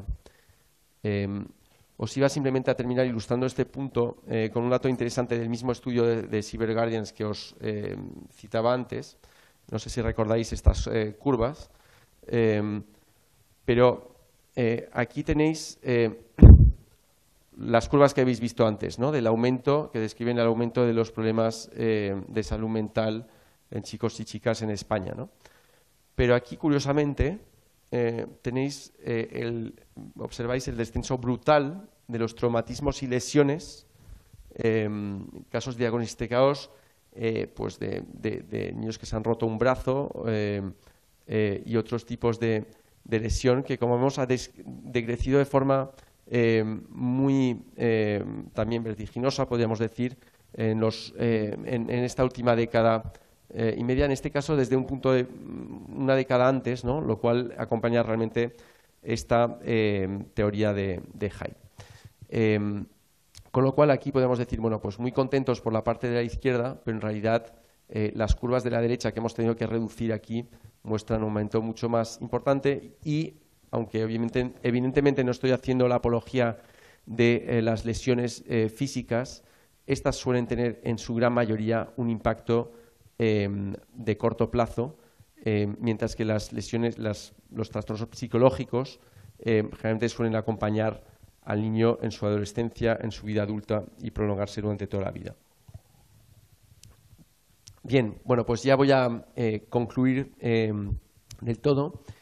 Y lo que os quería decir es que, bueno, cuando pensamos en la educación, creo que uno de los grandes objetivos es que nuestros hijos, nuestros alumnos, se sientan bien, es crear las condiciones para que sean felices, ¿no? Y que puedan aprender y construirse como personas, ¿no? Y si preguntamos lo que es la felicidad, pues evidentemente todos tendrán quizás o tendréis unas respuestas distintas y más aún si miramos en distintas regiones del mundo. Para unos será pues tener una vida espiritual densa, rica, otros dirán pues privilegiarán el tiempo pasado juntos, en familia, otros insistirán en la importancia de ayudar a los demás, por ejemplo, y si preguntamos a más pequeños a lo mejor dirán que es irse a un parque de atracciones, ¿no?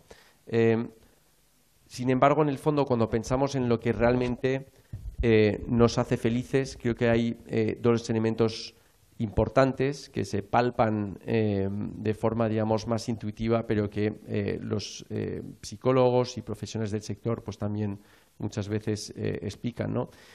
Uno de ellos creo que es tiene que ver con el hecho de creerse que la vida tiene un sentido y que merece la pena ser vivida.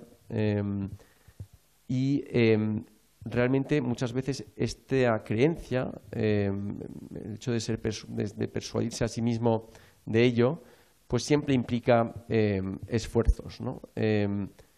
Y el otro punto que creo que necesitamos para ser felices son relaciones sociales de calidad, interacciones con otras personas, ¿no? Y solo os invito a pensar que parte, digamos, de esta absorción tecnológica, cuando es constante, cuando existen estos botones off, pues en el fondo, sobre todo a medida que la IA va penetrando en nuestras vidas, nos invita, por un lado, a ahorrar estos esfuerzos, como lo hemos visto a través de muchos ejemplos, y a aceptar quizás una vida cada vez más automática, y por otro lado, también aceptar que la tecnología nos ahorre relaciones sociales, porque también las relaciones interpersonales requieren una pequeña inversión. Especialmente también las relaciones sociales sanas suponen muchas veces recibir al mismo tiempo que se da. Generalmente una relación equilibrada, sana, consiste en estas dos cosas, ¿no? Muchas veces es verdad que la tecnología nos va a aportar soluciones en las que simplemente vamos a recibir en todos los campos, digamos, de la interacción humana, ¿no? Sin embargo, el problema es que por muy llamativas y atractivas que sean estas soluciones, no creo que nos puedan aportar ni permitan a los más jóvenes obtener una satisfacción vital de largo plazo. Bien, pues creo que este tema realmente es fundamental. O sea, esta relación con la tecnología de manera general va a ser una de las cuestiones que va a vertebrar, podríamos decir, cuestiones de educación en los próximos años, de educación y no únicamente, y espero haberos convencido de la importancia de reinstaurar estas barreras para recuperar una relación sana con la tecnología. Muchas gracias.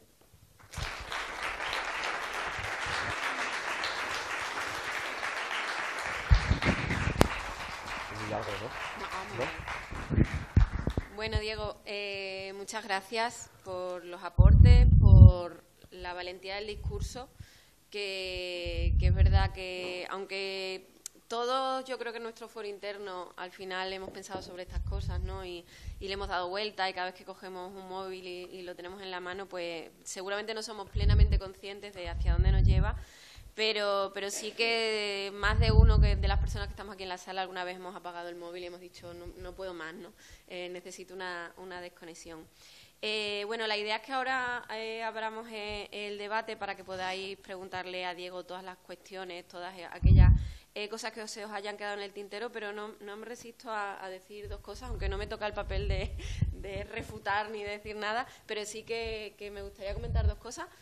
Una relacionada con el tema de la salud mental, porque justo lo apunté esta tarde leyendo un titular que decía: TikTok bloqueará los filtros de belleza a los adolescentes para evitar problemas de salud mental. Hoy mismo, en un foro que han hecho europeo, justamente hoy nos dicen esto, ¿no? Que nos has comentado todos esos problemas de salud mental. Con lo cual la empresa ya se está diciendo a sí misma que está generando problemas de salud mental. Y su única medida que lleva a cabo es quitar el filtro de belleza para los adolescentes, ¿no? Parece un poco insuficiente, ¿no? Primero, que nos reconocen el problema y segundo, que su única medida sea quitar el filtro de belleza y meter más juegos que impliquen ponerse orejitas de animales, y parece ser que esa es la solución que han encontrado, ¿no? Entonces, bueno, cuando una empresa tenga la capacidad de reconocer que está provocando problemas de salud mental, es verdad que deberíamos estar un poco más protegidos, ¿no? En ese sentido. Entonces, bueno, y luego, con el tema de la adolescencia y la salud mental, tenemos que reconocernos también que el problema de la tecnología está presente, pero que obviamente es multicausal, ¿no? Y lo sabemos todos. Obviamente, aunque consiguiéramos el botón de off en todos los aparatos, nuestros adolescentes y nuestros jóvenes seguirían teniendo problemas de vivienda, problemas de acceso al trabajo, problemas que se van sumando uno tras otro, tras otro, tras otro, y que suman muchas cuestiones para su salud mental. Y el otro tema que no me resisto a decir, porque soy educadora social y psicopedagoga, cuando hablamos de educación es olvidarnos de hablar de la pedagogía, ¿no? Yo creo que hay otras posturas, lógicamente, que nos dicen que tenemos que educar en tecnología, para la tecnología y con la tecnología para aprender a aprender, ¿no? El botón de off, obviamente, es totalmente necesario y deberíamos utilizarlo muchísimo más y me encanta. Y además es totalmente cierto que, y lo vemos en las aulas universitarias, al menos yo que imparto clases en el aula universitaria, que se está llevando a un sedentarismo cognitivo. Me gusta mucho el término porque creo que lo estamos viendo en las aulas, el sedentarismo cognitivo al que se está llevando. Pero yo también creo que tenemos que encontrar un punto medio, ¿no? Que igual la inteligencia artificial puede enriquecer nuestra caja de herramientas como docentes, si somos críticos, si la aportamos desde una postura crítica y somos capaces de analizarla. Y es verdad que quizás también puede enriquecer esa caja de herramientas que tenemos, ¿no? Como ha enriquecido otras herramientas que hemos ido teniendo en el mundo, y no reducir el tema de la tecnología al libro digital o libro en papel, ¿no? Que parece en algunos momentos que pudiera reducir el discurso, ¿no? Entonces, bueno, no me resistía a comentar esas dos cosas porque además son dos temas de los que investigo. Y abrir el debate con incluso ambas posturas que podemos estar planteando. Mientras quizás pasa el micro, si tengo un minuto simplemente para comentar sobre esto, no, lo de TikTok y los filtros, efectivamente es como realmente resolver el 1% del problema. Y aunque para mí no sea el aspecto fundamental, lo de, pues no sé, lo de parecer adoptar una posición, es decir, ellos sabían y aún así han dejado que todo esto suceda. La realidad es que desde hace 2 o 3 años, de forma muy marcada, y las revelaciones de una whistleblower de Facebook, Frances Hogan, efectivamente hay una abundancia de comunicaciones internas en Facebook, por ejemplo, en Meta, que muestra que saben perfectamente lo que está sucediendo y tratan el problema a la ligera. Sobre el carácter multifactorial, digamos, de las causas del deterioro de la salud mental, lo que acabas de decir de la vivienda es algo muy, no solo español, pero muy español. Entonces, evidentemente, de la misma forma que no sé, en Corea del Norte, pues supongo que se ha deteriorado mucho la salud mental, o me imagino que no están muy contentos los ciudadanos en general, y son problemas específicos a los que pueden sumarse otros, ¿no? Pero si trato de recorrer distintos países en los ejemplos que os he dado, es que realmente rara vez se ha visto un problema de forma tan transversal y global, al menos en el mundo occidental, pero bueno, yo vivo en Marruecos y veo esto prácticamente multiplicado por 2 de forma más informal y sin tener estadísticas, pero bueno, lo que quiero decir es que hay unos países donde pues el paro del 30% de los jóvenes pues evidentemente va a ser un factor adicional, ¿no? La ansiedad ambiental, etcétera, ¿no? Pero creo que realmente, incluso si a veces no disponemos de todos los estudios de los que disponemos, de la misma manera que no disponemos de todos los estudios necesarios para aceptar esta causalidad en el caso del cambio climático hace 20 años, pero ya había muchísima evidencia que apuntaba hacia un aumento y hacia una muy probable relación de causalidad con la actividad humana y la industria, pues a lo mejor nos habría venido bien tomarla en cuenta antes, ¿no? Y luego el debate sobre pedagogía, si nos lanzamos, no terminamos, pero os invito por mi lado, aunque luego lo podéis contrastar, pero vamos a mirar esta web que no sé si ha aparecido y por tanto podemos, pero bueno, es esta OCM que veis aquí, al que hay una sección de educación que es esta iniciativa que os he presentado.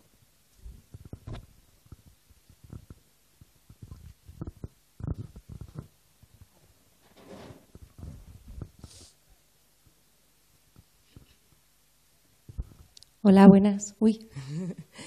Mi nombre es Sonia, soy promotora de una escuela libre aquí en Cáceres, donde se aboga por el respeto, que las criaturas crezcan felices, aprendan de una manera activa y vivencial, muy alejadas de la tecnología.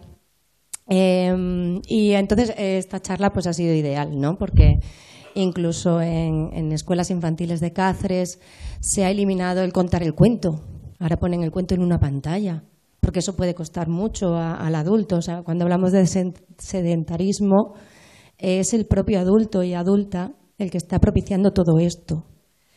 El acceso a las pantallas, si no se respeta, o sea, yo considero, en base a estudios, experiencia y también muy personal, el acceso a las pantallas, si no se respeta el proceso madurativo y de desarrollo de la infancia, antes ha mencionado Diego, como que la neuroeducación aprovecha la tecnología, todos los estudios que están haciendo de neuroeducación para poder colapsarnos, para poder atraparnos de alguna manera, ¿no? Si cogemos esos estudios, nos informamos un poco y respetamos los procesos madurativos de la infancia y no aborregamos a la infancia, las tratamos con respeto, con cariño, con apego, con amor, y llegan las pantallas mucho más adelante, pueden convertirse en un uso, no en un abuso. Ahí hablaríamos de que la pantalla se convierte en una droga. De las primeras drogas de la infancia es el azúcar y la pantalla. Es la lucha que tienen las madres y los padres básicamente con las criaturas cuando queremos tener una alimentación saludable o cuando queremos que nuestras criaturas estén sanas. A nivel holístico, quiero decir. Y se me olvidaba otra cosa. Bueno, y también me quedó muy impactada lo de eso, que como que las madres y padres estamos más tranquilas teniéndolos en casita, ¿no? Y por eso damos pantallas o les permitimos más libertad en la pantalla. Y no porque creo que también las madres y los padres hemos crecido en una educación del miedo, por lo menos aquí en España. Entonces, esos miedos que tenemos las madres y padres no nos da para pensarlo a nivel del mundo tecnológico, pero sí a nivel del mundo social de la calle. Entonces, por eso hay que tener en cuenta también los miedos de los adultos y porque tienden a utilizar esas herramientas que son totalmente contraproducentes para la infancia y para su desarrollo y que además serán futuros seres sociales. Creo que ya está. Gracias. Pues muchas gracias. Sí, en mi último libro, de hecho, Retomar el control, cuento una anécdota personal en la que, de hace unos meses, en la que tengo un hijo mi hijo mayor tiene 9 años y entonces se iban a ir con su clase de viaje escolar, ¿no? Tuvimos una sesión estupenda en la que fueron los propios niños, además, que habían ensayado toda la presentación con la maestra, la llevaban preparando meses y nos explicaban todos los aspectos del viaje durante 40 minutos. Yo después de esos 40 minutos realmente no se me ocurría ninguna pregunta que formular, ¿no? Entonces preguntaron, ¿hay alguna pregunta? Y ahí empezó una espiral, de preguntas que revelaban una preocupación sobre cada instante del viaje, pero que ya llegaba a extremos de, y entonces el autocar que sale del colegio, antes llega, ¿en qué sitios exactamente va a hacer paradas, ¿no? En camino. Muchas sobre la frecuencia con la que vamos a recibir fotos y ya luego entramos en el tipo de camas que había en las habitaciones y cosas por el estilo, ¿no? Esto lo llevaron a tal extremo que la maestra esto fue en mayo o algo así, llevaban 6 meses preparando este viaje y terminaron cancelando el viaje porque realmente la presión que sentían las profesoras en este caso de las 2 clases que iban, era inaguantable, ¿no? Y justo esto fue más o menos en el momento en el que Jonathan Haidt sacó este libro, ¿no? Y entonces, cuando hablaba de paradojas, esta vez en mi último libro, que creo que gira mucho en torno a estas paradojas, aunque es verdad que a lo mejor hay que entender las preocupaciones de los padres, si miramos precisamente realmente los efectos de la tecnología, creo que ya hemos recorrido algunas, ¿no? De las paradojas, esta tecnología social, como decía, que ha tendido más bien a separarnos más a unos de otros, y también realmente no solo tiene que ver con la educación, ¿no? Pero realmente es, creo que también otra parte de la ideología que no he descrito tanto, ¿no? Pero nos lleva a realmente tratar de anticipar todo, de matar el riesgo, ¿no? De reducir lo más posible el riesgo en nuestras vidas. Pero creo que el riesgo es inherente a nuestras vidas y entonces cuando eliminamos riesgo, pues eliminamos un poco de vida, ¿no? Y creo que eso es patente, por ejemplo, en las estadísticas que hemos visto de descenso de lesiones y demás, pues evidentemente si mantenemos a nuestros hijos en casa y que ya no pueden salir a la calle, pues se van a romper menos el brazo, ¿no? Como dato, en Estados Unidos, Jonathan Haidt, por ejemplo, cuenta como los padres, de los que son padres ahora, más o menos tenían derecho a hacer con 8 años lo que sus hijos tienen derecho a hacer con 14, ¿no? O sea, había un retraso brutal de esta autonomía, ¿no? Bueno, solo era por completar esta intervención anterior. ¿Alguna intervención más? ¿Alguien que quiera hacer alguna pregunta? Aquí. Genial. Un poco de agua. Buenas tardes. Mi nombre es Damián. Diego, enhorabuena por la charla. Yo creo que Gracias. todos teníamos conciencia de que había un problema, pero nos lo has desgranado muy bien. Gracias. Mi pregunta va, porque claro, todos tenemos esa conciencia, pero ¿qué hacer? ¿O cómo es el horizonte? Y ya que eres, o es usted, o eres bastante experto, el problema habrá que regular, porque estas empresas de la tecnología tan inmensas, con esas ingentes cantidades de dinero y esas mentes buenas, lo tienen muy claro y les importa un bledo, y saben, pero les importa poco, ¿no? Entonces, la regulación la tienen que hacer los políticos, pero vaya panda, ¿no? O sea, porque es que, fijaros en España o en Europa o lo de Israel, o sea, están a lo suyo y están en otras cosas. Entonces, yo verdaderamente me siento como Serrat, el mundo que veo no me gusta, ¿eh? Pero nada, nada. Pero, ¿qué horizonte ve Diego, ya que trabaja mucho en estos temas? ¿Por dónde irán los tiros? ¿O tendremos que ir bastante a peor todavía para, independientemente de que el ciudadano tome conciencia, las personas que tuvieran que regular tomen un poco de carta en el asunto? Muchas gracias. Diría, para empezar, que no soy precisamente un experto en nada, pero intento ser un observador e intento ser un ciudadano comprometido, precisamente por las razones que voy a tratar de describir ahora, ¿no? Estoy totalmente de acuerdo con lo de la regulación, porque lo que había ido muy deprisa, ¿no? Pero yo creo que necesitamos una mezcla y una combinación de soluciones individuales y regulatorias, ¿no? Aquí he insistido en este grado que hay un poco entre los dos, para también pues dar por pinceladas algunas pistas de lo que podemos hacer. Y como es muy difícil, o sea, precisamente en el fondo estamos ante tecnologías que, como trataba de describir al principio con esta analogía con la magia, ¿no?, que en el fondo nos ponen ante una situación de relación totalmente asimétrica, ¿no?, entre el usuario y la propia plataforma o el dispositivo, ¿no? Realmente gran parte de la tecnología digital que nos rodea, que a veces nos rodea sin que la usemos y sin embargo puede tener un impacto en nosotros, está diseñada para explotar las vulnerabilidades cognitivas y otras de los seres humanos y de las instituciones humanas. Esto es lo que tratamos de detallar en el manifiesto OFF, no la carta OFF por educación que he mencionado antes, sino el manifiesto OFF, cuya web podéis ver aquí y que os invito a mirar, y que ha sido respaldado por cientos de personalidades en España y también fuera de España, que hemos lanzado hace unos meses. Y precisamente porque existe una asimetría tan fuerte y porque están diseñadas para ser superiores a nosotros y explotar estas vulnerabilidades, aunque siempre insisto en que sí podemos hacer algunas cosas nosotros para establecer estas barreras, es totalmente cierto, en mi opinión, que necesitamos barreras también, o sea, reintroducir este botón off políticamente, ¿no? Y creo que lo tenemos que hacer de varias vías distintas. Simplemente empiezo diciendo que yo hace unos años todavía podía haber mantenido la esperanza de que fuéramos capaces de abordar, de solucionar estos problemas o mitigar estos problemas a nivel personal. yo no soy un fan de la regulación por regular. No he llegado un día diciéndome qué voy a poder regular hoy o qué vamos a poder intentar incitar a que se regule, ¿no? Creo que todo lo que se pueda resolver en la esfera privada de forma satisfactoria, pues mejor que las personas en sus familias, en sus casas, individualmente lo hagan.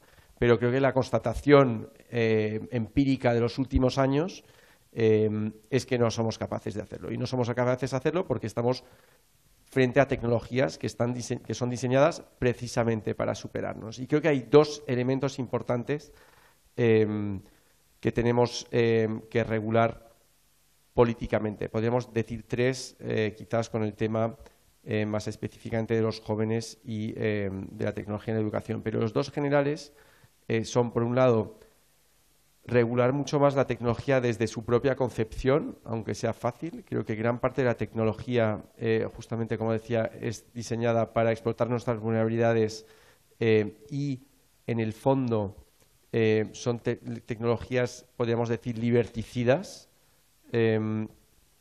Es decir, que son directamente diseñadas para, por ejemplo, hacernos entrar en bucles pues adictivos que nos controlan el tiempo, controlan nuestra atención, controlan nuestras decisiones, y creo que esto se podría regular o se debería regular de una forma similar. Antes tenemos una analogía con el azúcar, ¿no? O sea, la industria farmacéutica, la industria agroalimentaria, la industria del juego, todas estas industrias son altamente reguladas, ¿no? Y por alguna razón pues el grado de regulación en el entorno digital en cuanto a los productos no lo es suficientemente.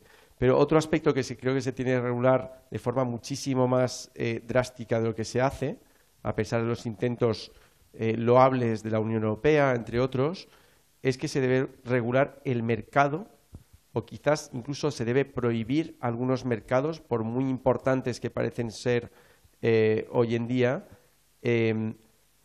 cuando lo que se compra y se vende en uno de los mayores mercados que existen hoy en día y que imperan en el ámbito digital son, en el fondo, pedacitos de nuestra libertad.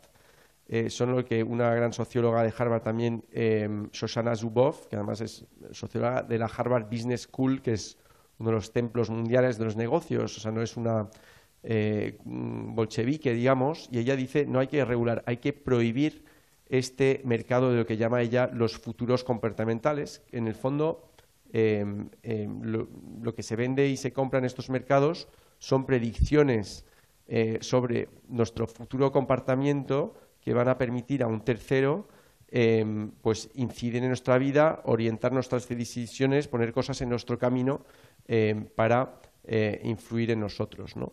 Les venden capacidad de condicionar nuestras elecciones y nuestro comportamiento, ¿no? Y evidentemente, vuelvo un poco a lo que decía cuando ahora mencionabas a TikTok y este paso más que tímido, ¿no? que ha dado TikTok, del que se ha dado a conocer hoy. Yo no soy, para mí, o sea, el peor modelo de gobernanza de la tecnología quizás sea el modelo chino. O sea, no estoy haciendo la apología del gobierno chino. Sin embargo, vemos que cuando hay voluntad política, y tampoco los políticos chinos creo que sean mucho más recomendables que los nuestros, ¿no? Pero cuando hay voluntad política, ¿qué es lo que sucede? Sobre un tema en el que, o sea, el Partido Comunista Chino pues suele actuar de forma bastante brutal, autoritaria, pero expresando una voluntad, ¿no? Y probablemente conscientes de todo lo que acabamos de decir, o de parte de lo que acabamos de decir, y haciendo muchas cosas muy preocupantes con la tecnología por otro lado, han cogido a la empresa que está detrás de TikTok. Sabéis que TikTok tiene dos ramas, realmente tiene una rama para Occidente y una rama para China. Y en la rama china, como habréis visto quizás, obligaron hace ya 2 años TikTok a limitar a 40 minutos al día el tiempo en el que los menores podían utilizarlo. Le obligó a cambiar su algoritmo de tal manera que solo hubiera contenido educativo por debajo de los 18 años. A mí estas cosas, cuando China empezó hace 3 o 4 años prohibiendo los videojuegos, limitándolo a 3 horas a la semana para los jóvenes o los menores, me parece que era una intrusión quizás un poco excesiva en la vida de las personas, ¿no? Pero es que cuando estamos viendo que hay un fracaso absoluto de la esfera privada para abordarlas, porque precisamente son servicios que nos superan, pues creo que hay una legitimidad y podemos decir también una urgencia sanitaria, aunque no me gusta reducirlo solo a esto, para actuar con una regulación muchísimo más estricta, ¿no?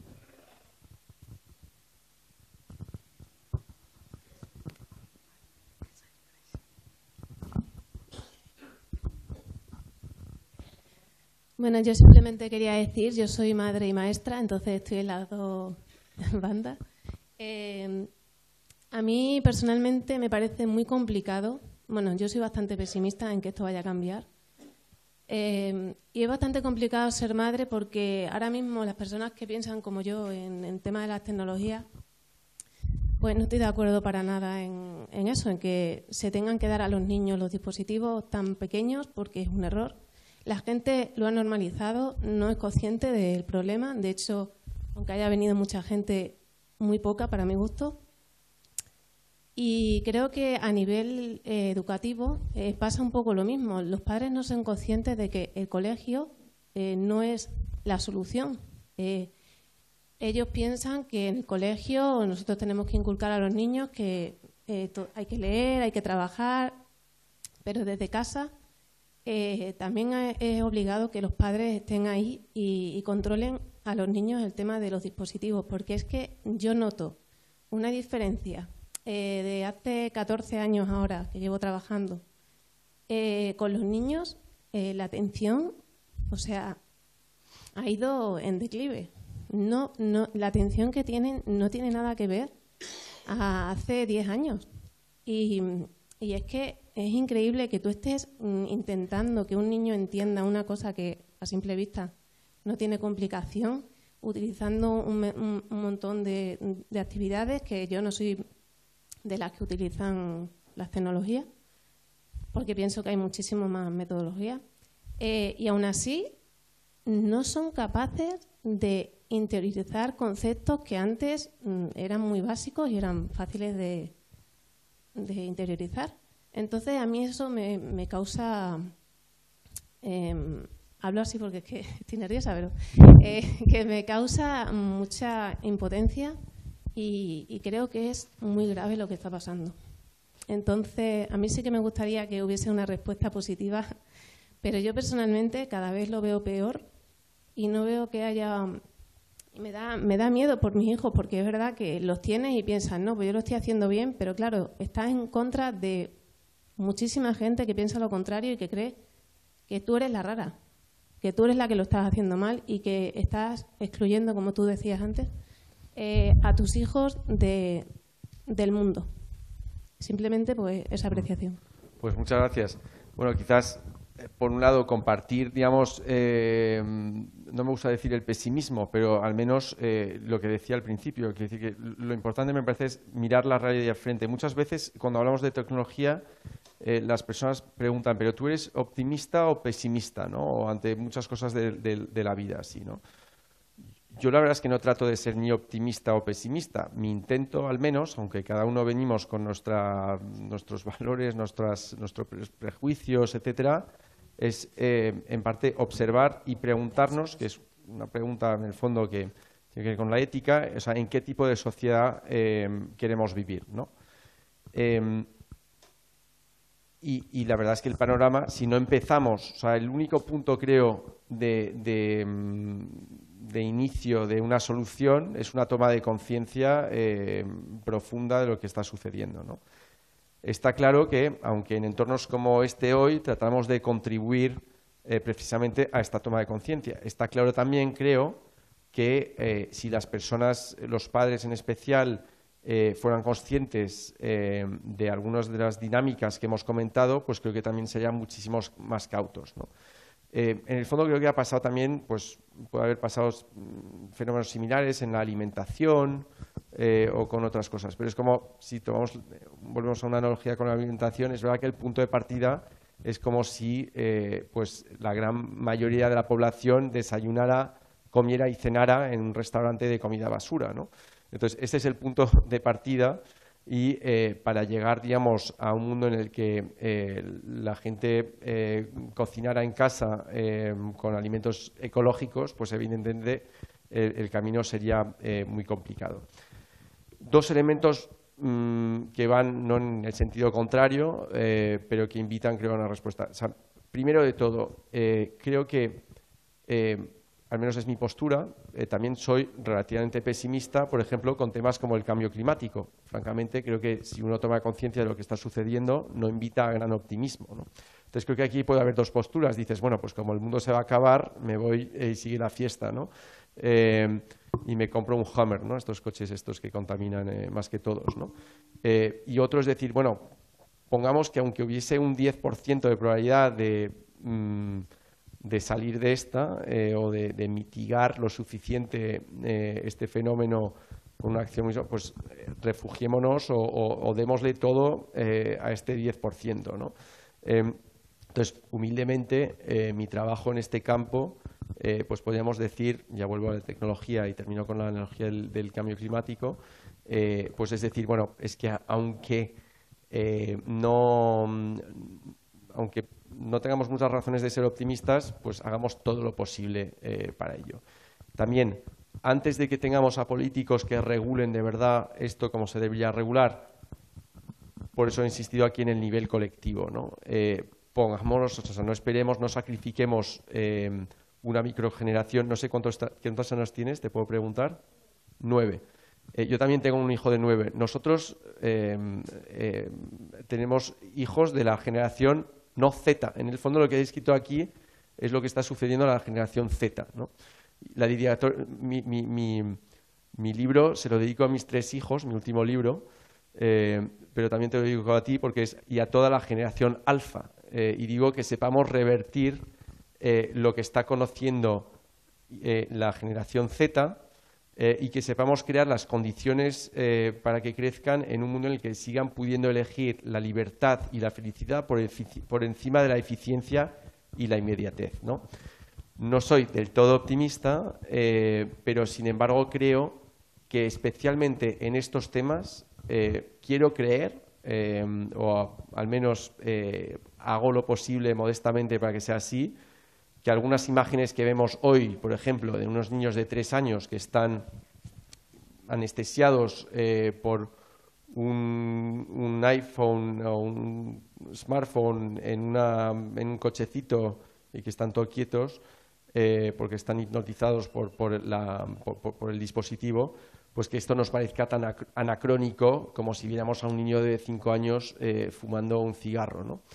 Y creo que la abundancia de datos y las observaciones de todos y también, aunque podamos criticar a los políticos, pues muchas veces los temas que tienen que ver con la infancia, pues muchos son padres, muchos son tíos, muchos tienen contacto con niños y creo que es algo que puede afectar. Es más difícil en la edad adulta, pero personalmente, si tengo un poco de optimismo, tiene que ver con esta mayor regulación, espero, de estos temas en la infancia. Y estamos viendo... tengo que cortarte porque sí, tiene que cerrar el sitio, perdona. Perfecto. Nos quedaríamos escuchándote mucho rato y debatiendo y este tema es un tema que obviamente nos despierta. Os invitamos a los organizadores a que hagáis otro pronto para que podamos seguir debatiendo y pensando sobre esto. Bueno, Diego, muchísimas gracias por la valentía del discurso y por hacernos pensar. Muchas gracias a todos vosotros. Gracias.